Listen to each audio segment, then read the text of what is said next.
جب بھارتی وزیر اعظم اٹل بہاری واجپئی لاہور آئے اور میاں نواز شریف نے رسپونڈ کیا اس کو، لیکن یہ سلسلہ ٹوٹ گیا، اور جنرل مشرف کے برسر اقتدار آنے کے بعد جب دوبارہ اس سلسلے کے تار جوڑنا پڑے، تو چونکہ ایک پوری دہائی کا ایک کام تھا، غیر سرکاری اداروں کا کام تھا، ریٹائرڈ جرنیل، بیوروکریٹ، سفارتکار اور سول سوسائٹی کے لوگوں کا ایک پورا پاک بھارت تعلقات کے حوالے سے ایک راہ عمل طے کی گئی تھی سیمینارز میں، تو اس لیے جنرل پرویز مشرف اور منموہن سنگھ کو زیادہ محنت نہیں کرنا پڑی ٹوٹے ہوئے تار جوڑنے کے لیے، اور تھوڑے سے رد و قد کے ساتھ دونوں کی کیمسٹری مل گئی، اور دونوں نے ایک بار پھر مذاکرات کا آغاز کیا، اور جس کے نتیجے میں پھر بہت سی خطے میں تبدیلیاں آئیں۔ کشمیر میں جو آمد و رفت کا سلسلہ شروع ہوا اور تجارت کا سلسلہ شروع ہوا، اور بہت سے کچھ واضح نظر آنے والے اقدامات اٹھائے گئے۔ 90 کی دہائی اور 2000 کی دہائی میں ہونے والے دونوں جو پروسیس تھے، پیس پروسیس اگر ان کو کہا جائے، یہ اس وجہ سے ناکام ہوئے کہ دونوں میں عسکری قوتوں کا آؤٹ پٹ اور رضامندی پوری طرح شامل نہیں تھی۔ بھارت کے بارے میں عمومی تاثر یہ ہے کہ وہاں فوج بڑی تابع دار ہے، فوج بڑی کوآپریٹو ہے، فوج نے اپنے تمام جو ڈنڈے اور جھنڈے وہ سول حکومت کی ٹوکری میں ڈال رکھے ہوتے ہیں۔ لیکن شاید یہ بات کہنے کی حد تک تو ٹھیک ہے، لیکن جب چین کی، پاکستان کی اور کشمیر کے حوالے سے کوئی اسٹریٹجک اہمیت کا حامل فیصلہ کرنے کی باری آتی ہے اور سول حکومت کوئی بڑا قدم اٹھانے لگتی ہے،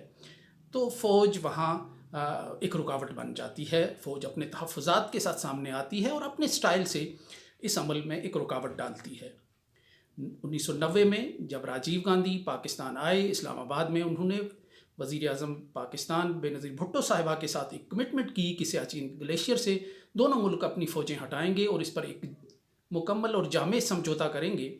لیکن جب وہ یہ کمٹمنٹ کر کے واپس بھارت گئے تو فوج نے اس معاہدے کو ناکام بنا دیا، فوج نے اس کوشش کو ناکام بنا دیا، اور راجیو گاندھی اپنا سموں لے کر رہ گئے اس وقت، اور یہ بات اب پوری طرح تسلیم کی جا چکی ہے کہ فوج نے اس معاہدے کو پائے تکمیل تک نہیں پہنچنے دیا۔ پاکستان میں تو عمومی طور پہ یہ تاثر ہے کہ جو فوجی حکمران ہوتا ہے وہ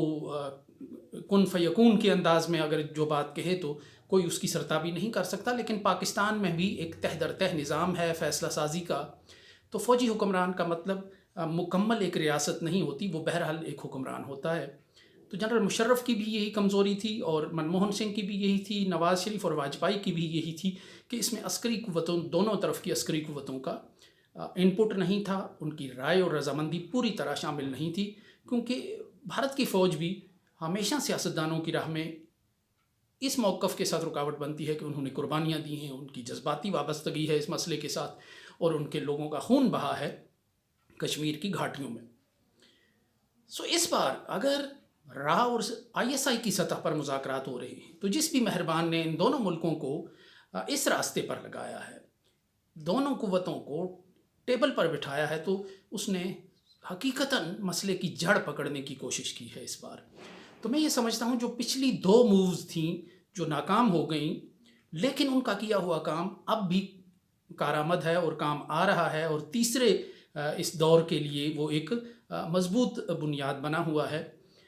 تو اگر یہ سلسلہ جو مذاکرات کا چل پڑتا ہے تیسرا دور، تو اس میں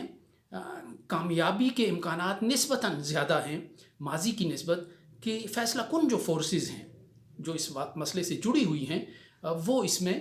شریک ہیں، اور وہ پیرامیٹرز طے کر رہی ہیں اس سارے مسئلے کے۔ تو وزیر خارجہ شاہ محمود قریشی صاحب اگر یہ بات کہہ رہے ہیں کہ مذاکرات کا کوئی عمل جاری نہیں ہے اور UAE ثالثی نہیں کروا رہا، تو یہ اس حد تک ٹھیک ہے کہ گلاس آدھا خالی ہے یا گلاس میں آدھا پانی ہے۔ ظاہر ہے کہ جو مذاکرات وہی مسلمہ ہوں گے جو خارجہ امور کے ماہرین اور وزرائے خارجہ کی سطح پر ہوں گے، سیکرٹری خارجہ کی سطح پر ہوں گے، ایک طے شدہ ریاست کے طریقہ کار کے تحت ہوں گے، اور پھر اس کو پوری ریاست جو ہے انڈورس کرے گی، دستخط ہوں گے 2 طرفہ، کیمروں کے سامنے ہوں گے، دنیا کے سامنے ہوں گے، تو وہی مذاکرات آفیشلی تسلیم کیے جائیں گے اور سرکاری مذاکرات تسلیم کیے جائیں گے۔ اس دائرے سے باہر ہونے والے مذاکرات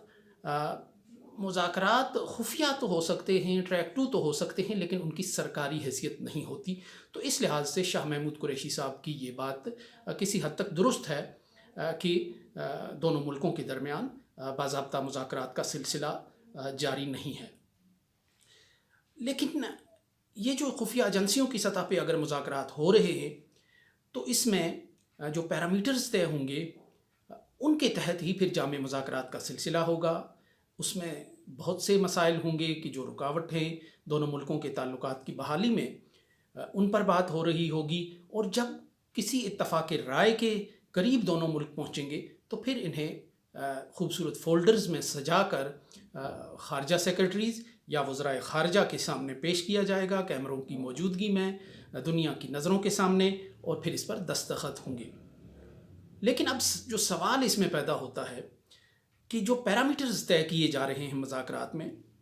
ان میں سب سے اہم مسئلہ کشمیر کہاں ہے،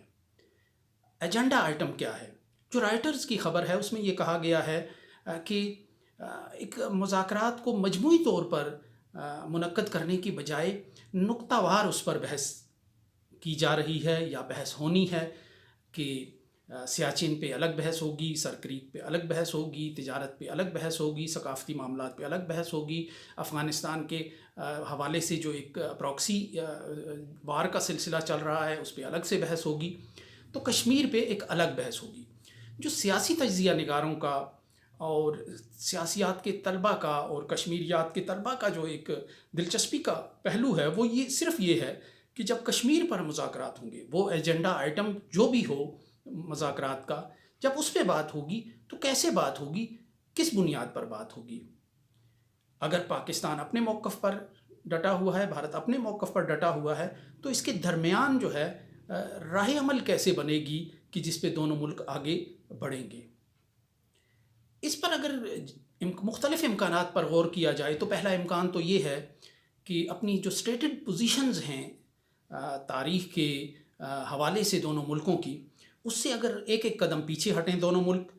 تو ایک مجموعی طور پر ریاست جموں و کشمیر جو ہے اس کے خد و خال ابھار سکتے ہیں دونوں ملک. اور اب دلچسپ بات یہ ہے کہ پہلے چین اس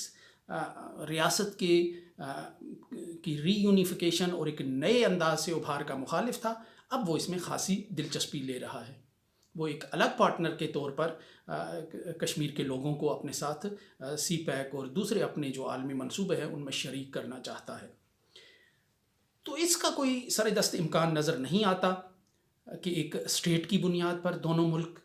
کشمیر کی جو شکل و شباہت ہے وہ بحال کرنے پر آمادہ اور تیار ہو جائیں. دوسری شکل یہ رہتی ہے کہ جو جنرل مشرف اور منموہن سنگھ کے ایک مذاکرات میں بھی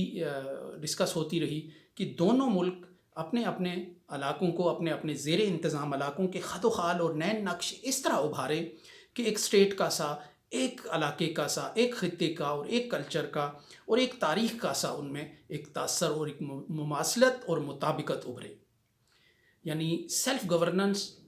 اور ایک داخلی طور پر اپنے اپنے علاقوں کو اس انداز سے خود مختاری دی جائے اور ان کے درمیان روابط کو بڑھایا جائے. اگر یہ سیلف گورننس والی بات تھی اور